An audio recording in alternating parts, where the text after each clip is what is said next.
அனைவருக்கும் வணக்கம். இந்த பதிவில் எதை பற்றி பார்க்க போகிறோம் அப்படின்னா, அதாவது ரேண்டமாக நம்மளுக்கு வந்து கொஸ்டின்ஸு அதுக்கான ஆன்சர்ஸ் பார்த்துருவோம்.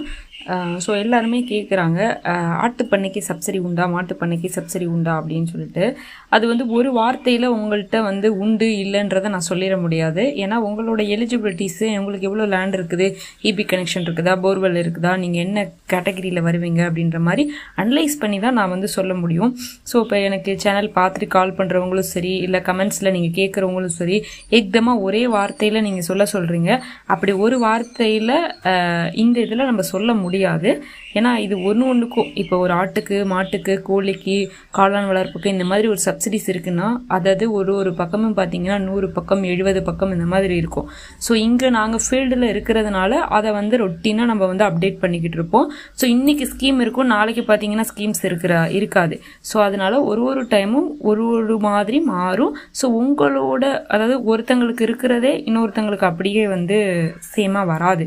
ஸோ ஒருத்தங்களுக்கு ஒரு மாதிரி இருக்கும், இன்னொருத்தங்களுக்கு ஒரு மாதிரி இருக்கும். சில பேர் லீஸ் லேண்டில் பண்ணுவீங்க, சில பேர் ஓன் லேண்டில் பண்ணுவீங்க, சில பேர் ஷெட்டு வந்து ஓன் லேண்டில் போடுவீங்க, தீவனம் வந்து லீஸ் லேண்டில் வளர்ப்பீங்க. ஸோ உங்களை பற்றின ஒரு புரிதல் இருந்தால் தான் அடுத்த லெவல் சொல்ல முடியும். ஸோ ஒரே வார்த்தையில் கண்டிப்பாக சொல்ல முடியாது.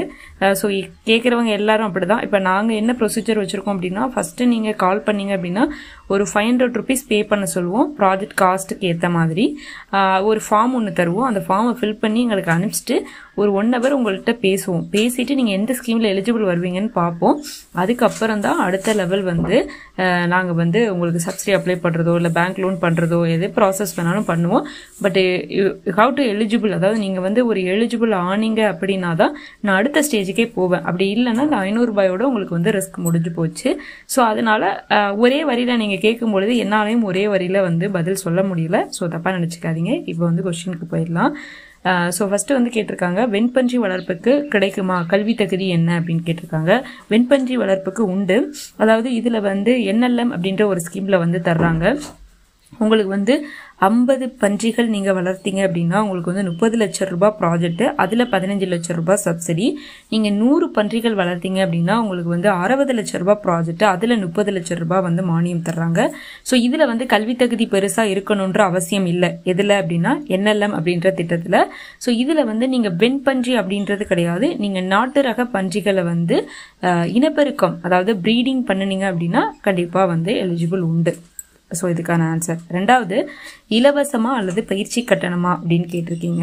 ஸோ நாங்கள் வந்து EDP அப்படின்ற ஒரு ட்ரைனிங் இதில் போட்டிருந்தோம். ஸோ அதுக்கு கீழே இவங்க கேட்டிருந்ததுனால, அதாவது நீங்கள் PMEGPயில் லோன் வாங்கி உங்களுக்கு லோன் சேங்ஷன் ஆகிட்டு இருந்தது அப்படின்னா இது வந்து ஃப்ரீ தான்.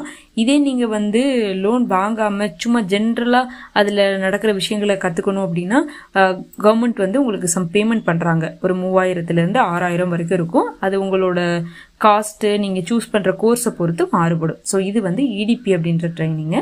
ஸோ இது வந்து PMEGP MSME செக்டருங்கிற ஒரு கவர்மெண்ட் எடுத்து ஆர்கனைஸ் பண்ணி DME அப்படின்ற ஒரு போர்ட்டல் மூலியமா வந்து பண்ணிக்கிட்டு இருக்காங்க. அடுத்த கொஸ்டின் வந்து பார்த்தீங்க அப்படின்னா, அதாவது தற்போது NLM மாட்டுப்பண்ணைக்கு விதி என்ன அப்படின்னு கேட்டிருக்காங்க. அதாவது இது ரொம்ப கொஞ்சம் டீட்டெயிலான சப்ஜெக்ட், பட் நான் ஷார்ட் அண்ட் ஸ்வீட்டாக சொல்ல பார்க்குறேன்.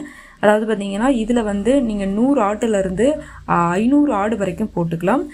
ஃபஸ்ட்டு வந்து பார்த்தீங்கன்னா நீங்கள் வந்து ப்ரீடிங் மட்டும்தான் பண்ணணும். அதாவது கறிக்காக வளர்க்கக்கூடாது. நீங்கள் வந்து இனவிருத்தி பண்ணுறது மட்டும்தான் வந்து வளர்க்க முடியும். ஸோ நீங்கள் 100 ஆடு போட்டிங்க அப்படின்னா உங்களுக்கு டோட்டலாக 20 லட்சம் ப்ராஜெக்ட் காஸ்ட்டு, அதில் வந்து 10 லட்சம் மானியம் கொடுத்துருவாங்க.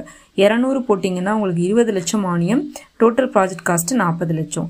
ஸோ 300 போட்டிங்கன்னா 30 லட்ச ரூபா சப்சிடி கிடைக்கும். 400 ஆடு போட்டிங்கன்னா 40 லட்ச ரூபா கிடைக்கும். 500 ஆடு போட்டிங்கன்னா 50 லட்ச ரூபா கிடைக்கும். ஸோ இது வந்து மானியம், அதாவது நீங்கள் எவ்வளோ ப்ராஜெக்ட் காஸ்ட் போடுறீங்களோ அது அளவுக்கு வந்து 50% உங்களுக்கு சப்சிடி கிடைத்திரும், 50%. இது நீங்கள் 100லேருந்து ஆரம்பித்து 500 வரைக்கும் போட்டுக்கலாம். ஸோ இதில் வந்து கவர்மெண்ட் வந்து ஒரு குறிப்பிட்ட ரகங்கள் சொல்கிறாங்க. அந்த ரகங்களில் ஏதாவது ஒரு ரகம் தான் நீங்கள் வந்து வளர்க்கணும். ஸோ நீங்களாக வந்து வேறு நாட்டில் உள்ளது, இப்போ ராஜஸ்தானில் உள்ளது, அங்கே உள்ளது, இங்கே உள்ளதுலாம் வளர்க்கக்கூடாது. தமிழ்நாட்டு ரகங்கள், இப்போ உதாரணத்துக்கு கன்னியாடு, கொடியாடு, சேலம் கருப்பு, இந்த மாதிரி நிறையா ரகங்கள் வந்து ஒரு 13 ரகம் சொல்கிறாங்க. அந்த ரகத்தில் நீங்கள் ஏதாவது ஒரு ரகம் வளர்க்கலாம். ஆனால் வந்து இனவிருத்தி பண்ணி மட்டும்தான் நீங்கள் வந்து வளர்க்க முடியும். ஸோ இதில் வந்து நீங்கள் 100 ஆட்டுக்கு உங்களுக்கு 1 ஏக்கர் நிலம் தேவை. இது வந்து தீவனத்துக்காக. 1800 சதுரடி வந்து ஷெட்டுக்கானது வந்து உங்களுக்கு வேணும். அடுத்த கொஸ்டின் வந்து பார்த்தீங்கன்னா, எனக்கு பரன் செட்டிற்கு மட்டும் சப்சிடி கிடைக்குமா அப்படின்னு சொல்லி கேட்டிருக்காங்க. அதாவது ஆடுக்கு மொத்தம் 3 ஸ்கீம்ஸ் இருக்குது. ஒன்று வந்து NLM, இன்னொன்று வந்து PMEGP, இன்னொன்று வந்து AHIDF அப்படின்னு சொல்லிட்டு இருக்குது. நீங்கள் பரன் மேலே போடுங்க, இப்படி போடுங்க, அப்படி போடுங்கன்னு கவர்மெண்ட் எந்த ஒரு ரூல்ஸ் அண்ட் ரெகுலேஷனும் சொல்லலை. நீங்கள் உங்களுக்கு பிடிச்ச மாதிரி ஷெட் அமைப்பு வந்து அமைச்சுக்கலாம். ஆனால் எல்லாத்துலேயுமே அதாவது நீங்கள் வந்து ஷெட்டு போடுறீங்க அப்படின்னா ஷெட்டு, ஆடு வாங்குறது, அப்புறம் ஆட்டுக்கான தீவனம், ஆட்டுக்கான வந்து மருத்துவ செலவு, இந்த மாதிரி எல்லாமே சேர்த்து தான் வந்து நீங்கள் வந்து மானியம் வாங்கலாம். நாட் ஓன்லி நீங்கள் ஷெட்டுக்கு மட்டும் போட்டு சப்சிடிஸ் எதுவும் வாங்க முடியாது. நீங்கள் பரன் மேலே போடுறீங்களோ பரன் மேலே இல்லாமல் போடுறீங்களோ அது உங்கள் விருப்பம். பட் கவர்மெண்ட் நார்ம்ஸ் பிரகாரம் நீங்கள் வந்து வேலையை முடிச்சிருந்துருக்கணும். ஸோ NLM பொறுத்தவரை நீங்கள் பரன் மேலே போடுங்க அப்படிலாம் அவங்க சொல்லலை. அவங்க சொல்கிறது என்னென்னா, நீங்கள் 100 ஆட்டுக்கு 1800 சதுரடி ஷெட்டு போட்டிருக்கணும். அதில் 700 சதுரடி குட்டிக்கு, மிச்சம் 1100 சதுரடி வந்து பெரிய ஆட்டுக்கு. சரிங்களா? ஸோ நீங்கள் பரன் மேலே போடுறதுனாலும் போட்டுக்கலாம், நார்மலாக போடுறதுனாலும் போட்டுக்கலாம். அது உங்கள் விருப்பம். கவர்மெண்ட் நார்ம்ஸை பொறுத்து நீங்கள் சூஸ் பண்ணுற ஸ்கீமை பொறுத்து மாறுபடும். அடுத்தது வந்து அடுத்த கொஸ்டின் வந்து கேட்டிருக்காங்க, அக்கா நீங்கள் சொல்கிறது எல்லாமே ப்ரீடிங் ஃபார்முக்கு வரட்டும், பட் ஆனால் அக்வேரியம் ஷாப்புக்கு சப்சிடி இருக்கா, அந்த மாதிரி பிளான் இருந்தால் சொல்லுங்கள் அப்படின்ற மாதிரி கேட்டிருக்காங்க. கண்டிப்பாக இருக்குது. அதாவது அக்வேரியம் ஷாப்னா நீங்கள் வந்து அதில் எதுவுமே பண்ண மாட்டீங்க, ஒன்லி பொருளை வாங்கிட்டு வந்து வச்சு சேல்ஸ் மட்டும் பண்ணுவீங்க. அதுக்கு வந்து UYEGP அப்படின்ற ஸ்கீம் இருக்குது. அதாவது அன்எம்ப்ளாய்மெண்ட் ஜென்ரேஷன் ப்ரோக்ராம் அப்படின்னு சொல்லுவாங்க. வேலை இல்லாதவங்களுக்கு வேலைவாய்ப்பை உருவாக்குறது. அதில் ஒரு 15 லட்சம் போட்டு 3,75,000 வரைக்கும் நீங்கள் வந்து கடை வச்சுக்கலாம். இதே வந்து PMMSYலையும் வச்சுக்கலாம். அது வந்து மீனுக்குன்னே தனியாக உள்ள டிபார்ட்மெண்ட்டு. அதில் நீங்கள் ரீட்டைல் கடை வைக்கிறதுனா கூட நீங்கள் வந்து வச்சுக்கலாம். பட் கடை வைக்கும் பொழுது நீங்களே வந்து ப்ரீடிங் பண்ணி விற்கிற மாதிரி தான் வந்து சொல்லணும். ஸோ உங்களுக்கு ஒரு ப்ரொடக்ஷன் யூனிட் இருக்கிற மாதிரியும் நீங்கள் வந்து ஒரு கடை போடுற மாதிரியும் தான் போடணும். ஸோ நீங்கள் அந்த மாதிரி பண்ணுறதுனாலும் பண்ணலாம், இல்லை அஃபிஷியலாக கடனே சொல்லியும் வந்து கூட நீங்கள் அதுக்கப்புறம் ஒருத்தங்க கேட்டிருக்காங்க, எந்த பேங்க்ல வந்து லோன் தருவாங்க, தெளிவாக கூற வேண்டும் அப்படின்னு சொல்லியிருக்காங்க.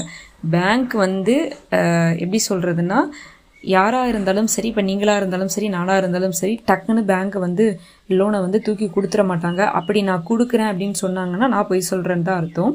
ஸோ கவர்மெண்ட் வந்து பார்த்தீங்கன்னா பேங்க்கில் வந்து நீங்கள் எந்த பேங்க், அதாவது நேஷனலைஸ்டு பேங்க் எல்லாருமே உங்களுக்கு லோன் கொடுப்பாங்க. ப்ரைவேட் பேங்க்கில் இப்போ HDFC அந்த மாதிரி ஒரு சில பேங்க் மட்டும்தான் சப்சிடி லிங்க் பண்ணி கொடுப்பாங்க. மற்றபடி லோன் எல்லா பேங்க்குமே கொடுக்கும். ஆனால் மானியத்தை பண்ணுறது வந்து ஒன்லி நேஷனலைஸ்டு பேங்க் மட்டும்தான் பண்ணுவாங்க. ப்ரைவேட் பேங்க் பண்ணுவாங்க, பட் அவங்களுக்கு ரூல்ஸ் அண்ட் ரெகுலேஷன்ஸ் தெரியாது. பட் இப்போ எல்லா ப்ரைவேட் பேங்க்குமே கொஞ்சம் கொஞ்சம் ஸ்கீம்குள்ளே இன்வால்வ் ஆகுறாங்க. ஃபஸ்ட்டு நீங்கள் பேங்க்கில் லோன் கேட்கும் பொழுது நீங்கள் மானியத்தோடு பண்ணுவீங்களான்னு ஃபஸ்ட்டு கேட்கணும். லோன் வந்து உங்களுக்கு தூக்கி கையில் கொடுத்துட மாட்டாங்க. நீங்கள் வந்து அதாவது இப்போ உதாரணத்துக்கு நீங்கள் ஒரு 10 லட்சம் லோன் வாங்குறீங்க, 20 லட்சம் லோன் வாங்குறீங்கன்னா 20க்கு ஒர்த்தான ப்ராப்பர்ட்டியோ இடமோ வீடோ நீங்கள் வந்து அங்கே அடமானம் கொடுக்கணும். அப்படி கொடுத்தா மட்டும்தான் உங்களுக்கு வந்து லோன் கொடுப்பாங்க. சும்மா மானியத்துக்காக உங்களுக்கு 20 லட்சம் 30 லட்சம் லோன் வந்து கொடுக்க மாட்டாங்க. உங்களோட அடமானதை பொறுத்து, நீங்கள் வச்சிருக்க லேண்டு இல்லை வீடு மதிப்போ பொறுத்து 60%லேருந்து 80% லோன் கொடுப்பாங்க. ஸோ இதுதான் ரூல்ஸு. ஸோ ரூல்ஸை வந்து நம்ம மாற்ற முடியாது. ஸோ இதில் ஏதாவது வேறு எதுவும் இருந்துச்சு அப்படின்னா நீங்கள் கமெண்ட் செக்ஷனில் கமெண்ட் பண்ணுங்கள். அடுத்தது வந்து நிறைய பேர் இதில் கேட்டுகிட்டே இருக்கீங்க, நானும் போடணும்னு பார்க்குறேன், அது போட முடியல. அதாவது காளான் வளர்ப்புக்காக நம்ம ஒரு வீடியோ போட்டிருந்தோம், நிறைய ஸ்கீம்ஸை லிங்க் பண்ணி. அதில் கிருஷ்ணகிரிக்கு உண்டா அப்படின்னு சொல்லி கேட்டிருக்கீங்க. ஸோ இதில் வந்து பார்த்தீங்கன்னா ஒரு 26 டிஸ்ட்ரிக்ட் வந்து எலிஜிபிள். அது என்னென்னு சொல்கிறேன். அரியலூர், கோயம்புத்தூர், கடலூர், கள்ளக்குறிச்சி, தர்மபுரி, திண்டுக்கல், ஈரோடு, கன்னியாகுமரி, கிருஷ்ணகிரி, மதுரை, பெரம்பலூர், புதுக்கோட்டை, ராமநாதபுரம், ராணிப்பேட், சேலம், சிவகங்கை, தஞ்சாவூர், தேனி, உதகமண்டலம், திருப்பத்தூர், திருப்பூர், திருச்சி, திருநெல்வேலி, தென்காசி, வேலூர் மற்றும் விழுப்புரம். ஸோ இந்த 26 மாவட்டத்துக்கு மட்டும்தான் அந்த காளான் வளர்ப்பு வந்து உங்களுக்கு சப்சிடி எலிஜிபிள் ஆகும், மற்றவங்களுக்கு எலிஜிபிள் ஆகாது. ஸோ ஆல்மோஸ்ட் நான் சொன்னவங்களுக்கு எல்லாமே வந்து நான் எல்லார் கமெண்ட்லேயும் ப்ளீஸ் கால் மீன் தான் போட்டிருப்பேன். ஏன்னா டீட்டெயிலாக உங்களுக்கு வந்து கமெண்டில் டைப் பண்ணி அனுப்ப முடியாது. நான் ஒன்று அனுப்புவேன், அதுக்கப்புறம் நீங்கள் மறுபடியும் அதில் ஒரு கொஸ்டின் வரும். ஸோ அதனால் டீட்டெயிலாக கால் பண்ணிவிட்டு அந்த மீட்டிங் வந்து அட்டன் பண்ணிடுங்கன்னு சொல்லிடுவேன். ஸோ நீங்கள் வந்து கான்ஸ்டண்ட்டாக எனக்கு கண்டிப்பாக பண்ணணும் தேவை இருந்துச்சு அப்படின்னா ஃபஸ்ட்டு உங்களோட எலிஜிபிளை செக் பண்ணிக்கோங்க எங்கள் மீட்டிங் வந்து, அதுக்கப்புறம் அடுத்தடுத்தது வந்து பண்ணிக்கலாம்.